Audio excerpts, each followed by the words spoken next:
So you are all, in fact, in the right place.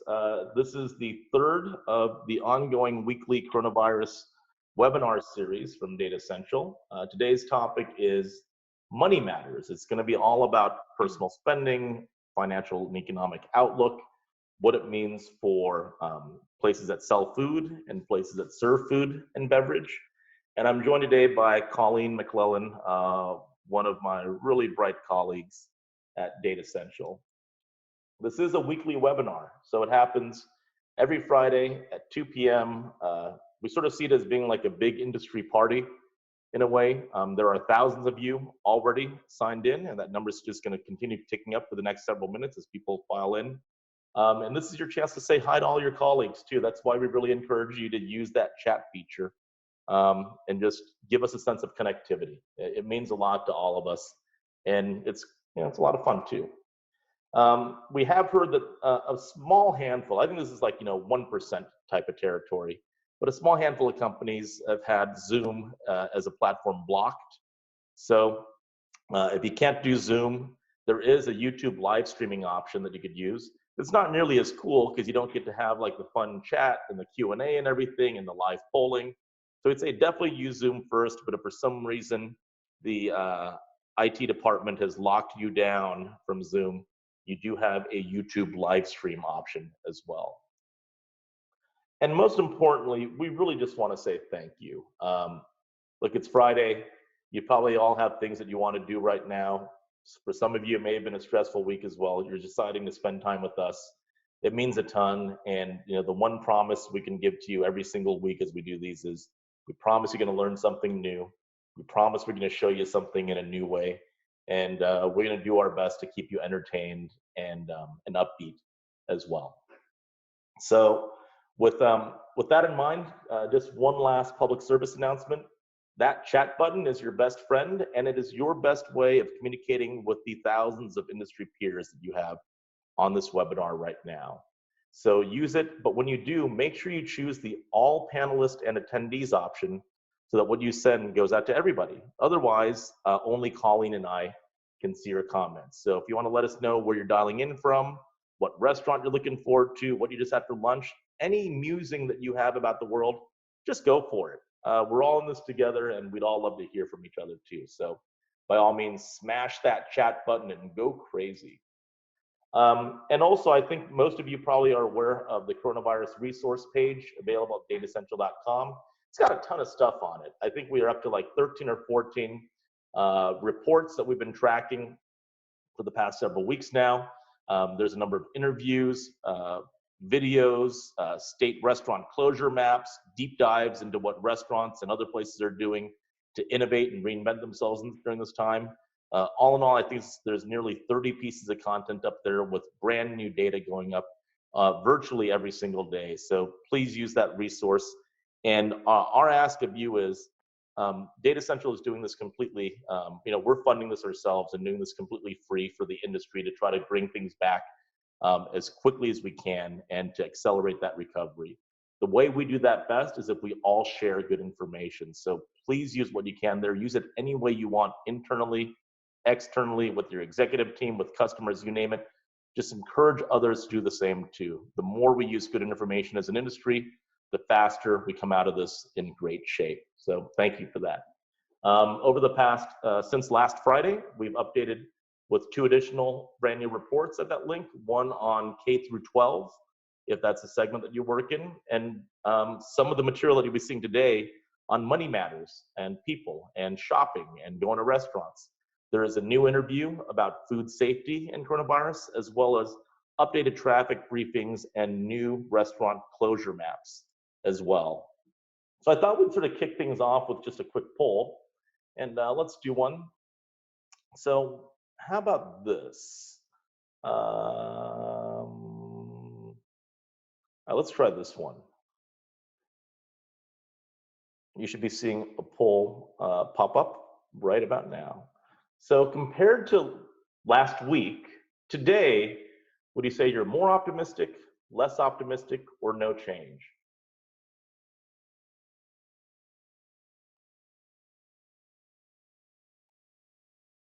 Colleen, without biasing the results. I'm going to want to wait 10 seconds. I'm going to have you try to predict what the answers are, Okay. but not quite yet. So almost everyone's voted at this point. Right now, we have almost 1,300 votes already. What do you think? What do you think people said? I think today, more optimistic. Second would be no change. So maybe we don't need to even do research anymore. We just ask Colleen her opinion because it seems to work out really quite well. Yeah. A lot of us are feeling better all of a sudden. Some of us not quite as good, but in the balance, no change. So about half of us are feeling more optimistic. Okay. So one of the stats that we track and have been tracking since this really became a story is just, are people really concerned about coronavirus? We've talked before about where the peaks and the valleys have been, and that there was an initial high peak of about 60%. Then the government came and told us that there could be up to 250,000 deaths or even over 2 million deaths if we don't socially distance. But it looks like we've reverted back to some sort of a norm, and we're back at about that 60% level as of 2 days ago. So we hit a little bit of a spike when there was some, warnings from the government, but we're now back at sort of that norm that we saw just about a week or two into the pandemic. The other question, though, is what percentage of Americans say, hey, I just am definitely going to avoid eating out? And you see, that took a little while for us to get to an early peak. And then all of a sudden we had a little bit of a move up, but then in just the last few days, we've had a movement back down. And I think it's because consumers are starting to hear stories about how we're getting ready to have restaurants reopen again. And this move, keep in mind that each one of these periods is 1,000 consumers. That's about a margin of error of about 3 points at each one of these dates here. So we're well outside the margin of error in terms of that decline that we've seen from just April 10th to April 15th. So I think we're starting to see an uptick, or in this case, a downtick, of folks who are afraid to go out to eat, which is good news for the industry. One of the questions that we've also started tracking recently is whether people see this, see the pandemic as primarily a public health crisis or primarily as an economic crisis. The numbers over the last few days have not changed very much. A week ago, the numbers were 63% public health, 37% economic. They're basically the same today, 62 versus 38. That said, I do believe, and we don't know for sure, but I do believe that over the course of the next several days to couple weeks, we will start seeing these numbers shift as the narrative, both socially and in media, turns toward how do we reopen the economy. The thing that's really interesting is if you look demographically across different types of consumers, age, gender, you name it, there's some variance in whether people think it's more likely to be a public health crisis versus an economic crisis. But you get way more variance if you look at people's just attitude toward coronavirus overall. Those people say, hey, I'm not really even concerned about this. By default, they say this is primarily an economic crisis. And those will be some of the folks that are going to be most vocal and adamant about finding a way to just get things started up again. People that are, saying, hey, I'm not really that nervous about eating out at a restaurant, those people are also, as you would guess, way more vocal about saying this is just an economic crisis. Let's get things back open. So there's a question about where is the conversation going to come from about getting things moving again and restoring the economy. It will initially come from those folks who didn't perceive much of a threat to themselves relative to coronavirus. As you saw yesterday, I thought it was probably important for us to cover this. The White House issued its initial guidelines with the very catchy name of opening up America again, regarding how we get things back open. And we sort of summarize it for you in this handy dandy little chart. And don't worry, you will be able to download all of this information in both PDF and PowerPoint format. We'll probably post that for you on Monday. So 3-phase approach. These are gated phases, if you will, with no specific timeline for any particular phase. Phase 1, you'll see that it's, small gatherings, start returning to work, but do so in phases, not everybody all at once. Make sure the common areas are closed at work, minimize non-essential travel. But full service restaurants, the guideline is they would be open in phase one. So that's a huge shift from all of those dining rooms being closed, but open with strict distancing measures built in, right? Tables are a certain number of feet apart, et cetera. Bars would still be closed in phase one. As we move to phase two, full service restaurants open, the distancing becomes a little bit more moderate, and bars would then open up with reduced occupancy versus what they traditionally have had. And by the time we get to phase three, the distancing is eased yet further for full service restaurants, and bars are then open with more historic levels of occupancy and standing room. So these are not laws or anything like that. These are just guidelines that are posted, and and as you've seen on the news, the message is we're going to let the local governments decide what to do. So it does seem like this is going to turn into somewhat of a political battle where states that, let's say, have a Democratic governor versus a Republican governor may have very different takes on when it's going to be appropriate to start opening things back up, right? Because the power sort of rests in their hand and in the hands of local municipalities as well. Here's a map of which states have a Democrat governor versus a Republican governor. And what we actually did just last night is we have a data set called Firefly, which is essentially every single place that serves food in the country, right? Restaurants, you name it, restaurants, bars, hotels, hospitals. And we said, let's look at just the full service restaurants, right? The ones where you have dining rooms that are closed right now. And let's look at how many full service restaurants there are in each state, and if that state happens to have a Republican or a Democratic governor. And here are those counts. And if you look in that upper right over here, this is how the unit counts for full service restaurants, right? The places that have closed dining rooms right now, how it breaks out. That 58% of full service restaurants are in states with a Democratic governor versus 42% in a state with a Republican governor. So on balance, across all full service places, there are more in a Democratic governor state, which is likely to have some implication if this draws out into a real political narrative as to when many of those restaurants could or would reopen. What's interesting, though, is I think many of us in this webinar today probably do a lot of the things with chain restaurants, or maybe we are a chain restaurant. And the narrative actually shifts for chains. Here are the 8 most populous chains in the country based on number of locations. And you can see what percentage of their stores are in states with a Republican governor versus a Democratic governor. And the majority of them have more stores in Republican governor states. And you might say, well, how is that possible? How is it possible that all these full service restaurants as a whole have more stores in Democrat governor states, but when we look at chains, the opposite tends to be true? It's because a lot of times, especially full service restaurants, casual dining in particular, they're out in suburban areas.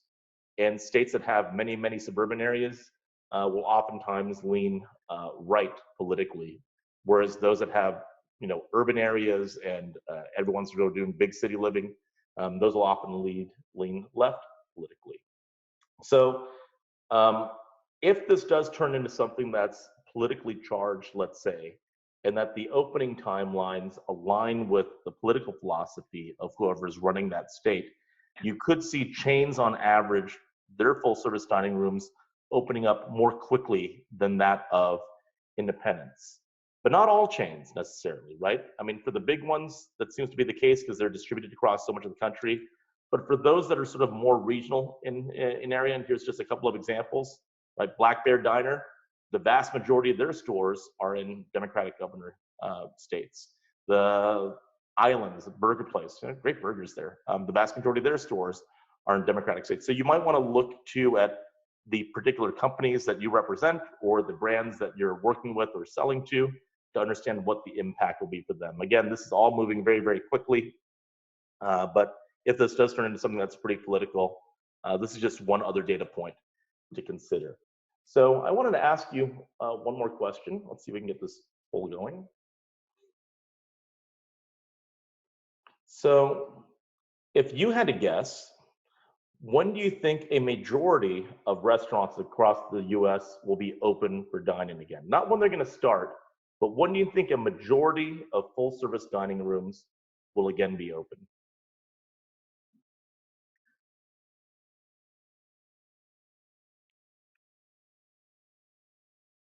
Give it some thought. Think about all the different variables. Colleen, I'm going to bet that you will not guess these results as well as you Oh, guess the others. I You're will too bet that confused. I won't get that right for sure. Too many options. Too many options, but if you had to guess a cluster, like what, which months or parts of months do you think are Yeah, I the think most it's going popular to come options? in mid-summer to early fall, so maybe the July, August, September timeframe. Oh, I you're going think July, August, September. I'm going to say that because I think what's going to happen is the dining rooms are going to figure out how to move all their tables outside and have outdoor seating spread all the way around all over sidewalks, and that's going to be the how do you get them to dine in but yet out again? So you're a pessimist among us because our community is a little more optimistic than you are, and I'm probably more on Thank on goodness. on on that side of the boat that I think it is probably going to be a little bit more soon. I mean, think about how many places are just eager to get Mhm. open and are just waiting for the green light. So looks like June and July were the most popular picks. Okay, so Colleen, you want to tell us about this? Well, I think that it's an interesting point to consider. Once social distancing is eased, which I think kind of we're looking at what phase 2, phase 3 of a reopen that would insinuate kind of social distancing being more relaxed. So then, if that's the case, what might prevent consumers from wanting to rush out, sit down, and have a meal? And I think the first three, no brainer. We know that this is largely health related, fear, little bit of a risk to encounter other people. But most interesting, kind of middle of the pack, is kind of the economic side of this, right? The need to kind of want to preserve and save some of your money, not knowing what to expect. I do want to give a shout out though to those consumers who said, I prefer cooking now to eating out. Something tells me these could be the houses that are not homeschooling, cooking 100 meals a week, but a high five to them. It is certainly not going on in my house. I am eager to get back to a dining room. So thinking of this more as an economic situation and a money-related scenario, I think that we can dive into that a bit more. Yeah, absolutely. Let's do that. So let's talk about the financial component. And do you want to walk us through this analysis, Colleen? Yeah, I mean, I think I'm actually quite encouraged by the figures that if you talk to consumers, we're looking at just a little over half that say that their money situation has stayed the same. 47% saying money's a bit tighter now, which is, no shock. But when we dig into money being the same, I think it's important to consider that we're looking at a little over a third who are, you know, again, saving, cutting back spending out of just that nervous nature of what's going to happen next. Is the shoe going to fall and I need to be prepared? So, and that's very typical for most recessionary times that we look at, is that, recessions are typically triggered by that kind of contraction of spending. There's a big difference between having to do it and just wanting to do it as out of safety. So again, we're looking at close to, this is 70-some% in a position to not be spending at this moment in time, which has an impact. Yeah, so essentially 47%, you probably can't persuade that much because money actually is tighter. But Right. there is that 34% that has said, I'm going to take it easy a little bit, but are probably more persuadable because they're not technically in any different of a position they were before. Yeah. This is an actual interesting stat where if you look at this notion of the percentage of folks that say, hey, money's actually tighter than it was previously, right? Here's how it breaks out generationally. And if we look at this other factor over here, we call this the frugal factor. This is if money is not tighter for you right now, have you already just, on a precautionary basis decided to curb your spending anyways? And if you have a higher frugal factor, it means that you're extra careful, right? Even though money hasn't changed for you, you're still cutting back spending. So It's interesting. Look at Gen Z. The money is tightest for Gen Z. They're the ones that have most actually had their money situation changed, but their frugal factor is by far the lowest. Like if money hasn't gotten worse for them, they're saying, I'm just going to spend just like I would any other way. Whereas millennials and Xers are much more cautionary, even if their financial situation hasn't actually changed yet. And this takes us back to a piece of analysis from, I think, last week that we looked at that I wanted to call out again. Look at Gen Z over here, right? How are you going to spend your stimulus money when you get your check? Gen Zers, more than anyone else, says, I'm just going to use it to buy something that I wanted for a while. I'm going to spend that money on something for me, far more so than any other generation. So just the core underlying attitude towards how you'd spend and what's appropriate, and if you save or not, it's quite different by generation. So if we think about the outlook, right? Are we going to be in a bull market, a bear market? What does that mean for the broader economy? Here's what people tell us. So if you look on the right, you can see sort of the range of options. About 12% say this economy is going to be even stronger than it was before the onset of the outbreak. Another 12% say it'll be about the same as it was before. So about a quarter say it's going to be just as good or better than it was before the outbreak happened. You then have about 63% that say, you know what, we're going to be in some sort of a recession. And then you have 7% that say this is going to be a real long-term depression. I think the other ways I would interpret these numbers are look at how people think of what's going on now versus 2008. 26%, those that say major recession or depression, think that we'll be in a condition that is worse than 2008. 49%, stronger than before, about the same, not as bad as 2008. 49% say that we'll be in a position that is better than we were in 2008. So I think sentiment, which we'll talk about over here, has certainly, departed from where it was at its highs, but we're not back at levels that we saw a decade ago. So Colleen, Yeah. do you want to? Well, I mean, look at the early April figures for sentiment. I mean, there's no doubt, we can't deny that this is singularly in a 1 month change, the biggest drop we've seen in a long, long time. But there's hope here. I'm really interested in the fact that if you think about when it was fielded, the April numbers released a little after April 7th. That data was run March 25 through April 7. That was very much during a time of hitting our peak and unemployment filings, and yet we still have not hit sentiment as low as the 08 and 09 crisis.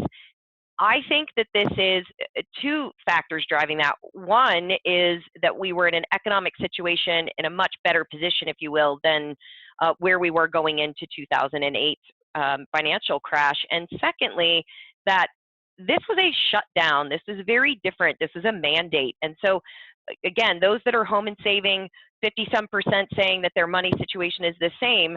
I think their hope is that when these doors reopen, even at a slow pace, that there is interest to start to spend again. And that is truthfully light at the end of the tunnel type of hopefulness that we really can hang our hat on. It's encouraging to see.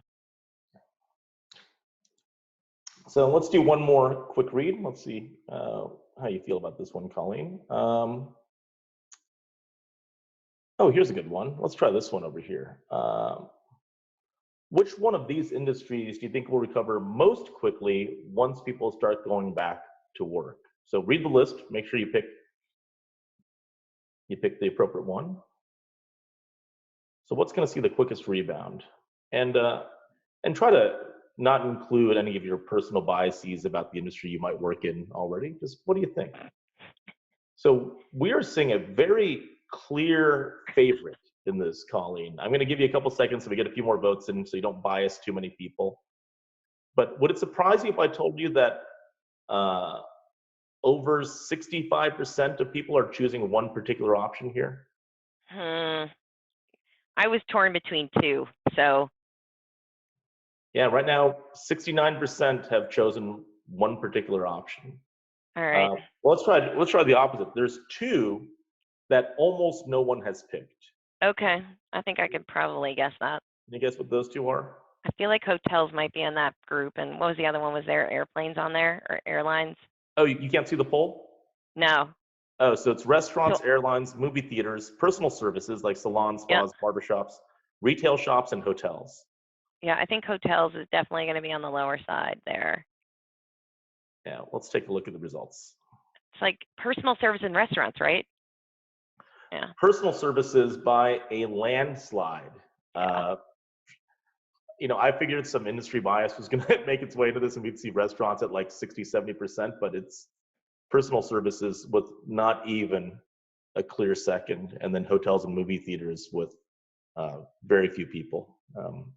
There's some of my lady friends out there who can completely relate to having maybe fingernails that may not be their own, or eyelashes that may not be their own, or hair color that may not be their own. And I'm feeling like what we look like on the other side of this is just an industry that will learn to embrace each other for who we are, and at the same time be sprinting regardless of the number of people in the salon to get things, let's just say, back up to normalcy. Isn't it possible that some people are going to do personal services on themselves and say, hey, I can do this? Like if I try cutting my hair and it ends up okay. I feel like you're special in that regard. I feel like I'd be quite dangerous with anything that was like permanent dye. I have tried painting my own nails, which has ended up with more of my skin painted than the actual nail. That was fairly disastrous. So for those creative artists out there, I think they've got this. But for the rest of the folks like myself, again, I don't know how long the hair is going to grow. It's gonna be ugly. So let's look at something a little more serious now. Many of us that have joined are on the food service side of the business. This is a projection that we've created with our partners at IFMA. That's the International Food Service Manufacturers Association.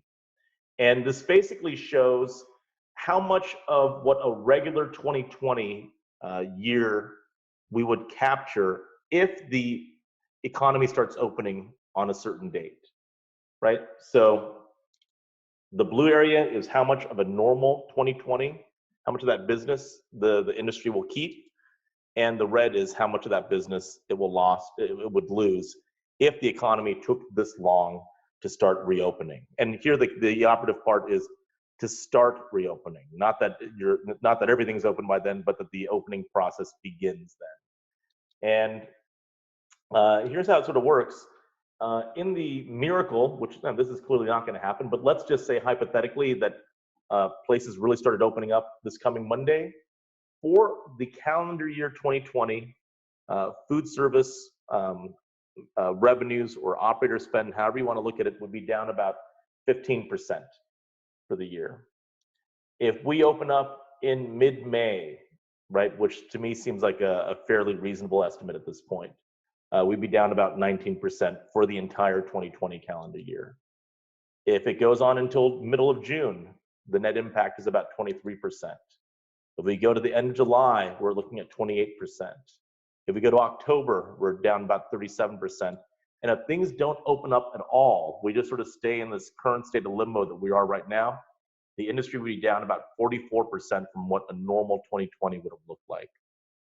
So I do think that the most reasonable range, and I think this is sort of what we sense from some of the poll answers so far, is probably somewhere in this mid-May to mid-June. And again, this is not when most things are reopened. This is when the reopening process really begins in earnest, which means that the forecast is probably somewhere between -19 to -23% for the calendar year 2020 versus what 2020 would have been if we did not have this pandemic. And we will be releasing a really cool tool for all of you to use with our partners at IFMA next week. So look out for a notice from Data Central, look out for a notice from IFMA, where we'll unveil a new interactive tool where you could plug in your own assumptions or use ours, plug in the amount of your business that falls into each of these segments, and calculate the impact on your business specifically. So again, just look for a notification from both Data Central and IFMA. And if you go to ifmaworld.com, That's IFMA's website. You could register for that special training session, which will happen again next week. So be sure to visit ifmaworld.com. So let's take a look at what's happening with people and their employment. Right now, it's about before coronavirus, 65% of people worked. And today, there's 31% of those are working from home. 17% are working just as they were before, still going to whatever they were doing, going to the store, the location, or however they were working previously. There's been no change. And then about 17% have been laid off or furloughed. So that's about 35 million people. So if you look at the unemployment or the initial jobless claims data, I think we will probably see a couple more, big periods week to week before we start seeing a reversion. So here's the percentage of folks by different consumer groups that have been laid off or furloughed so far. And you can see which groups are really those that sort of pop up, right? It's Gen Zers by a really big long shot, far more than any other group. Single people and those that live in urban areas. So those are the most impacted right now. The Gen Z number is stunning, but perhaps not entirely surprising. If you consider that some of the most common jobs in America are not just restaurant worker, but retail worker overall. And a lot of those are starting jobs for people in that younger generation. All those people on the front line, a lot of them have been just called back essentially. So if we think about, let's say, what this means for who's going to be frequenting food service, these are the folks. If your business relies heavily on these types of customers, then they will be challenged to spend money at a restaurant right now, right? Because they're probably challenged financially. If you look at the folks that have not been impacted by layoff or furlough, it's boomers and higher income folks have been the most protected. Look at the disparity again between boomers and Gen Z in those that have been retained in the workforce. It's really, really striking. You've probably seen this. This is not our data. This is just jobless claims data. It gets published every Thursday. This is like the craziest chart you may see in many, many years. Like it's like you had to magnify the scale of this thing 10 times to even plot the last couple of weeks on this chart. So yesterday's claims came in at 5.2 million, but we've had a couple of weeks of 6.6 as well. Whereas in 2009, the highest number of new jobless claims was just over 900,000, right? So it's in a much, much, much more compressed time frame. And from the data that we've generated from consumers, as well as what we've seen from operators and what they've told us about the staff layoffs they've had, I don't think the jobless claims have yet caught up to the reality of how many people have been brought back yet. So I would expect to see at least a couple more weeks of pretty big numbers before things start pulling back. But what does this mean, Colleen, for how people are thinking about their economic situation? Yeah, it's it's important to kind of gauge with the consumer's mindset around their financial security. Pre-COVID, we already mentioned the economy was in a much stronger position, right? 72% of consumers felt, financially secure, right? You still had a few that were concerned or potentially felt in financial crisis, but let's take a look at where we are today. I think it's no surprise 30% of consumers are today saying that they are in fact in financial crisis, and much less feeling stable and secure, which is really scary. But when we take a look at, and again, we're asking them today, and we're asking consumers to predict how they're going to feel when things are reopened and therefore back to work in theory. Half are still, 49%, right? Close to half still concerned. I think, again, if you think about consumer sentiment, still not bottoming out where we were in 2008, and we see where they think they're going to be, that's a piece of why there's still some hope and positivity, is that, we're not going to be secure and stable like we were pre-COVID, but it does look like people see themselves coming out of this to some extent. So what I'd love to do is, can we dive into the 30% today? Who are the folks that are in most crisis? And just like we saw on the prior page as it relates to furloughs and unemployment, we see this really striking hard among our youngest consumers, the single household, which I think makes a lot of sense, and those making, you know, $50,000 and less a year, and then those in urban settings. So when we think about placements of restaurants and we think what this can do in terms of getting us on the other side of this, it's important to think about who's your target consumer, who's most impacted by this as we see it today. You know, when we're out there, especially the LSRs who are offering, you know, values, there's the family deals coming out among our FSRs. You know, we need to be conscientious of how we can help some of these other folks bring them back into the fold. Yeah, but it is interesting though that I think the forward-looking story is fairly optimistic, right? We actually don't have more people that anticipate being in crisis compared to where they were pre-COVID, right? That number has remained relatively stable. It's just that some people that used to be green light are now moved into yellow light, essentially. But the red light number really won't have shifted if people feel the way they think they're going to feel. Yeah. You know, one thing we want to talk about too is just what's happened with grocery shopping and almost looking back to look forward and what happened in 2008 versus how that's maybe different today, and then how that interplays with going out to restaurants at the same time. So this is what grocery shopping in 2008, 2009 looked like. You pick like five, not just one, but like 5, 4, 6 different places to buy food. You'd go to, you know, your regular grocery store for some stuff. Then you'd go to a discount grocery store to buy some other things that were cheaper there, and yet another store to buy stuff that was on sale there. You were going all over the place. It was like that, well, like that Raiders of the Lost Ark like map with the plane going from city to city, going from store to store to pick up the best deals. This is what it looks like today. It's the opposite. It's you go to the store, you're one store, you get in, you get as much stuff as you can, and you get out as quickly as you can, and you go home and you try not to think about it for a while.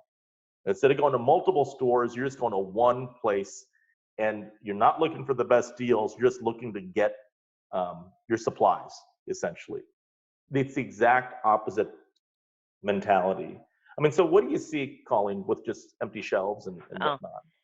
Well, I bet you everyone joining us today can relate to this moment in time. You, at some point in the last few weeks, you've hit the store, and this is probably what your shelves look like.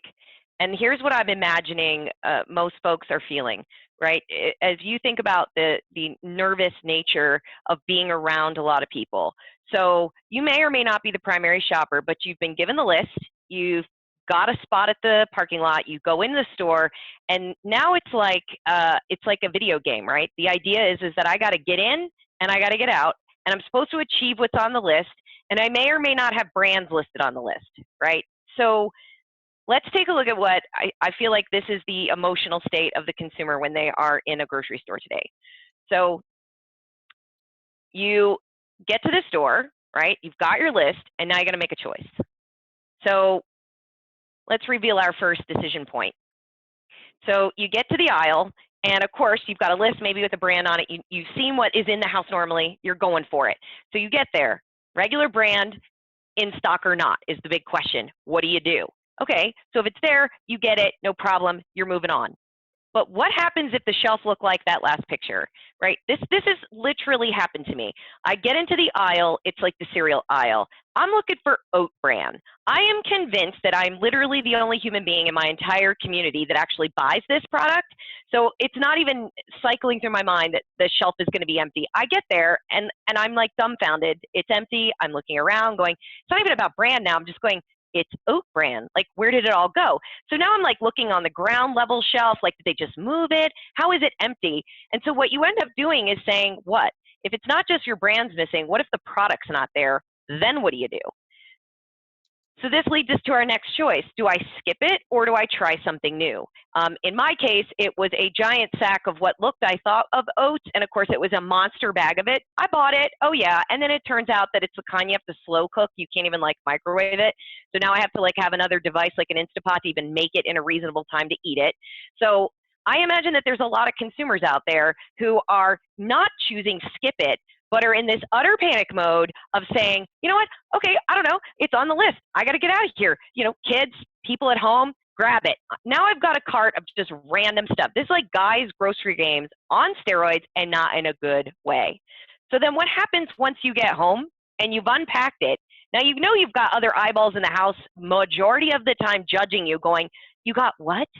What do you mean they didn't have, right? And this all the way goes down to your dishwasher pods, right? In my house, we're researching how to take baking soda and like 3 drops of dish soap so you don't blow the thing up to just get by. So I think the big thing here is about switching. So for us out there that have brands and making brand plans and planning through the rest of the year into next year, consumers have had an experience now, and not one that they maybe chose, but at the end result, like that experience could have been, hey, I didn't know that I needed coconut almond milk in my life, and this stuff's pretty good. Or, hey, you know, I'll never do that again. So I am very curious to see, you know, I think loyalists probably going to keep doing the same thing, but those that have a unique experience now, whether it be a different brand or a different complete product that's close to the category they were in, might have discovered something new. And I don't see pricing necessarily being that motivator now. It's about kind of get in and get out. And I also think there's a parallel here, especially among our full service restaurants. You know, a lot of our independents have shut down in our communities. And I imagine, again, cook at 3 meals a day, 7 days a week, people need a night off. And when they go to see what they're going to buy, I bet you there's some lapsed brand users out there who go, you know, I haven't eaten at X in a really long time, but they're running a, you know, a family meal, or they're running some type of deal worth giving it a try again, and could be having a new experience. So I almost flip this on its head and say, there's an opportunity out there, perhaps for all of our brands, to discover the switcher or the lapsed user, and maybe even get them into the fold, you know, by creating just, you know, a good, new, different experience that even if the consumer hadn't really chose it, there's an opportunity to win their hearts and minds going forward. I don't know. So I think that's well said. So, and we're saying it's different in retail than it is in food service. In retail, Yeah. you're trying to go to your familiar brand, and you may be forced into a different item instead because of availability. Yep. And then if you end up liking it, you might switch long run, right? Yeah. That you're having no. In food service, you might want one thing, but because chains are more readily available or safer because they have drive-throughs or whatnot, those chains that have lost a customer in the past can reacquire that customer and maybe give them a different type of experience that re-engages them as a customer going forward. And that's the opportunity. Yeah. It's possible. You know, yeah, I mean, and we see this in many different things. And again, I think we talked about this previous weeks, just that very quick series of waves with which things became unavailable, right? First it was the disinfectant, the sanitizer, then the paper products, and then meat. But what you find is that consumers are very price inelastic in the grocery store right now for certain categories. This is the percentage of people that said, hey, if only more expensive premium stuff were available, you know, stuff that was more expensive than you would currently buy, would you go ahead and buy the expensive thing anyways? And for dairy, proteins, and meat and produce, the answer is just a clear, absolute yes. Think about it. Think about that video game thing that Colleen just talked about. You may experience this too. I don't know what time you go shopping, but if you go shopping when there's, you know, reasonable number of other people in the store, even if, you know, they're controlling the flow of traffic, you probably are playing this weird mental calculus, like video game thing in your head where I gotta basically go down the aisle. There's someone mid-aisle, like staring at the packages and whatnot.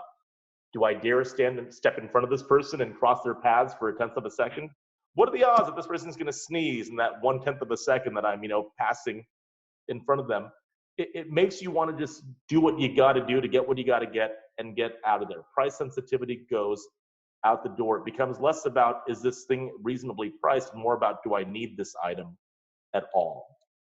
And if you look at the percentage of folks that said they would pay a premium for products that they would not normally buy at a premium price, the numbers are pretty high. And if you look at the folks that make that are in the lowest income bracket of $25,000 a year or less, yes, they are they're less likely to pay a premium. But even more so than that, the folks that are least likely, right? Even more so than the people that are at the lower end of the income spectrum, are the people that just aren't concerned about COVID, right? So it's your perception of health and the scariness of this that drives your willingness to pay more, even more so than income. It is more about fear than it is your own personal finances. There is a somewhat unfortunate ripple effect that cascades into how people engage with restaurants, right? How has your food budget been put under pressure? Well, now I'm stocking up at the grocery store, which means I'm spending more money each trip. And if you consider, and there's a lot of competing numbers as to what percentage of consumers truly live paycheck to paycheck, right? There's a pretty big range there. I think it's defined, people probably define that in different ways, but it's not an inconsequential number in any respect. You have people that are spending more at the store, it leaves less money for other things, and it has yet another third whammy, which is how much stuff do you normally buy when you go to the grocery store? Now you go to the store like, oh my God, this is scary. I gotta try to get out of here as quickly as I can. I'm just gonna stock up so I don't have to go as often. So you fill up your pantry with weeks of food essentially, and some of those are perishables that expire. And then let's say restaurants open back up and you're dying to go out and get something to eat from a restaurant. You then stare at your pantry and say, wait, can I really do that? I have like 2 weeks of food that's starting to go bad. I probably have to eat that first before I can. So I think what may happen is as distancing guidelines are eased and as restaurant dining rooms begin to reopen, there may be a short lag. Maybe it's a few days, maybe it's a week or so before consumers really start coming out in force because they just have all this food at home that they have to work through first. So, Colleen, do you want to maybe share a little bit about what we think the future looks like? Yeah. What's it like when you come out on the other side? Yeah. So big, big numbers, right? 76% of us say that restaurant cleanliness and food safety is always going to matter more to us now than it ever did before. I don't think any of us are really shocked by that. So that led us to kind of take a look inside of, we have a tool called Brand Fingerprints, and, it tracks, chains, top 200, grocery, C-store, et cetera. And it's looking across 100 metrics with consumers evaluating each brand. And one of those measures that we've been tracking is cleanliness. And what I was shocked to see was kind of the disparity among the top cleanliness scores, where you see Chick-fil-A here at the high end at 81%. And I think that this is really going to shift. And some of you on chat have already mentioned this, right? It's a complete shift of thinking. I can personally remember one of my first restaurant jobs, my store manager, one of my jobs was to comb the parking lot couple times a shift. It was to go out and do a lap and look for waste, trash, debris, cigarette butts, whatever it was, and clean it up, because the thought was it didn't matter that we shared parking lots with other stores, but that was the first impression, and anything that tainted your impression walking in meant you might ladder that to the food or the back of house, cleanliness. And so I don't know that it'll be to that extreme, but I think on the inside, we're going to see establishments really investing in safety and sanitation and making it visible to their guests, and really concentrating not just on great, safe food, but every part of the establishment in order to make consumers feel safe again. Yeah, and again, because consumers do see that much of a disparity. I mean, look at the range between the high and the low here, and this is just among big chains, right? It's not like they think some are just a little bit better. They think some are way better than others, which means it's going to be a difference maker in that decision process. So I wanted to share one more piece of information. It's going to require a little bit of explaining. I promise it's not going to be that complex, though. So this first line in red is what will people spend less on if their financial condition worsens? This green line is what will they spend more on if their financial condition improves, right? So they're basically saying that full service restaurants, they will benefit the most from a better economy, right? Whereas, I think this is blocked for me, whereas going out for drinks will suffer the most if the economy worsens, right? Those are the high points on each of the lines. Let's take a look at full service restaurants, for instance. 19% of people say they will spend less at full service restaurants, their economy, if their finances worsen. 29% say they will spend more if their finances improve. That distance in between is what we call the behavior gap, right? How does a positive scenario compare with a negative scenario. Full service restaurants have a positive behavior gap of plus 10%.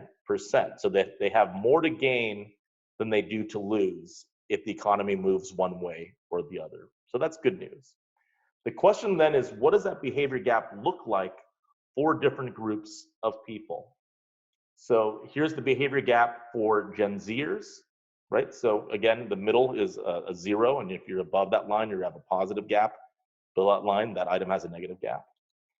Here it is for millennials in pink, for Gen Xers in blue, and for boomers in yellow. And you can start seeing that the different generations think about things sort of differently, right? For boomers, you see particular peaks and valleys relative to other generations. First, with full service restaurants, there's a much bigger behavior gap, positive behavior gap for boomers. So if we see things get better, we'll see boomers really return to dining out and eating inside of a restaurant in a major way. But there is less to be gained from boomers in a better economy in terms of increases in how often they order apps and desserts, or how often they go out for drinks, right? Here they have a valley versus the other generations. If you look at Gen Zers, the red line, right? Positive gaps for spending on grocery prepared foods, right? Perimeter deli foods, grocery snacks, as well as heat and eat grocery products. Whereas Gen Xers have a peak for being more likely to go ahead and get that appetizer and dessert if things work out well with their finances. So the different generations really do react differently, and you should ask yourself, if you're a chain restaurant or if you serve them, what does your customer base look like? That will be a predictor for how they will react as the economy changes, better or worse. So if social distancing is eased, right? So we're talking again, the phase 2, phase 3 approach. What would encourage consumers to actually spend more eating out? And, I think we can bucket the first 4 really into 2 camps. And I don't think it's surprising to us. It's that desire to break bread together and to socialize, and craveability, the stuff you really can't execute too much at home, or you want to try something new. So crave and socialization is top of the list, but not the number one reason. So all of my friends out there willing to risk it for some brownie points, use the chat feature. What do you think is the top reason that would have people spend more eating out when things kind of return to normal? And this is your chance to chat publicly and prove how smart you are. What are those 3 question marks? What is the number one thing? You want to give them what? Oh, 20 yeah. seconds? Let's give them 20 Drinking, seconds. safety. I love it. Bored with my own cooking. Here to that. Sick of my kids. My heart goes out to you. Did someone write that? Oh, That was real? I love it. I love it. Yes. Okay. All right. Let's reveal. An honest group at least. So yeah, no holding back. Yeah, my heart's to you. Number one thing. Yes, and this is probably one of the most, uplifting, heartwarming sentiments. Again, this is a people story, right? And it just, look, this is a beloved industry for me. I've literally spent my entire life, including my childhood, have worked in food service, literally like the snack bar at the pool, all the way up through front, back of house, doesn't matter. It has been my life. It is my brother's life, right? It runs through us. It's like, it is truly near and dear to our heart. So to see so many consumers out there, even in times of financial, concern going forward, just really want to help restaurants recover, right? They want to support their community, but more so restaurants, right?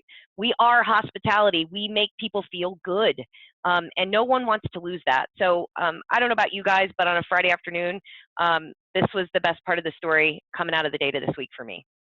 Yeah, I couldn't agree more. And I'd touch on something we've talked about the last couple of weeks. People want to support local business. We see it in the data, right? In just a 2-week period, and even higher today, I would bet people say, hey, I want to pick places to go to if I could help out the restaurant. That's what I'm looking to do. I'm more wanted to help folks in my local community as well. So if you're a chain, connect your brand to the local community. That's ultimately what consumers want. You see that all these different segments across food service have cut staff. I mean, other than healthcare, 96% of fine dining restaurants have cut staff, laid off, furloughed, or something else. Really high numbers in every other place. If you are just a person on the street, you almost certainly know someone that's been furloughed or laid off in the restaurant industry, right? This odd, The odds are that you do. And as Colleen said, this is ultimately a human story more than anything else. I mean, I think we talked last time about how you might interpret it as an economic story or a political story or a healthcare story. It is ultimately a human story. And I think it's incredibly heartening that you see people telling you that this is what really matters to me, is the human side of this. I mean, there's something that's quite beautiful that happens, um, every night at 7 p.m. in New York and in cities around the world, where people just get on their balconies or walk onto the street and just start applauding for 10, 15 minutes, all the healthcare and other frontline workers. This is what people will remember in the long run. This is what we should be doing to amplify as well what we're doing for people, how we're a part of that. And I think the brands that really succeed going forward are the ones that have a human story they could tell. So, we'll wrap up with how people say they would like to support restaurants and their staff. The number one thing is they would like to tip their servers more. It might be something as simple as letting folks know that the tips really do go to the servers. I'm sure they do, but just reiterating that so they understand the transparency there, or that they're shared with all the frontline workers, or the folks that where they're impacted or still working hard and putting themselves at personal risk during the pandemic. Let them know that the consumer, they are really, really willing, more so than we've ever seen, to do a little extra. I ordered from Uber Eats yesterday. At the end, it says, "Hey, do you want to donate money to the restaurant?" Which is something I'd never seen before. And the answer is an instant, obvious yes. You don't even have to think about it. And what do they want to see restaurants do to help their staff? The number one thing is just bring back the people that were laid off or furloughed. If you do that, you get a lot of credit. There's other things too, right? There's other specific benefits, but it's just bring the people back. Consumers, they like the people that work at the restaurant. They know them, right? They know them by name sometimes. We can bring them back. We go a long way. Again, this is more than anything else a human story. So quick recap, and we'll let you all go. One, this is still seen more as a health crisis for now. We think that may change. Money's tighter today, but there is optimism. Gen Z's hit hardest, but they're also the most willing to spend. They're the least frugal, if we saw. Boomers are in good shape financially, so if that's who your audience is, you will weather this much, much better. Cleanliness is table stakes going forward and should be a difference maker as well. And to the best you can, show your humanity. Consumers will give you a lot of credit for it. And Colleen just had one last thing. She and I disagree on this. I think she's crazy, but we wanted to get your opinion. So here's one last poll that I thought was sort of fun. Colleen's theory is that we're going to see a baby blip. Not a boom, just a blip. Will we see one? Oh, this is interesting. Maybe do I need to support my theory? I don't think so. I think people can make so, their own judgment here. Your theory is doing pretty good right now from the numbers I'm seeing. So I don't know if you. I will just only say this. This is for those that don't have kids yet, is my thinking. And it's because there was a prolonged period for at least a week or so before things got really financially crazed that is bigger than a snowstorm blip. So I don't know. Well, plus, I just like to think, hopefully, that in the end, given all the trauma that we've seen, to have new life come on board is just, it's heartwarming. So. Yeah, 70% agreed with you. So you are the winner. I will mail you your prize. A prize. I'm psyched. And for everyone else, again, please visit the coronavirus resource page. There's great stuff there. And we have a really amazing webinar next Friday. The theme is Back to the Future. We're going to look back at the learnings from 2008 and what happened in the aftermath of that. Shrinking menus, the type of products that restaurants were buying, what consumers did, as a guide for what may happen going forward. We'll also look at our brand new consumer data on the role that government should play, or they feel should play, as it relates to re-stimulating the economy and what they will do with the stimulus help that they receive. So thank you again for being with us. You all are awesome, and we will see you very, very shortly. And as a final reminder, if you'd like to learn any more about Data Central or how we may be able to help you, talk to your team member, or just email hello@datacentral.com. And we look forward to working with you. Thanks again, Cheers, everybody. everybody. Have a great weekend. Happy weekend.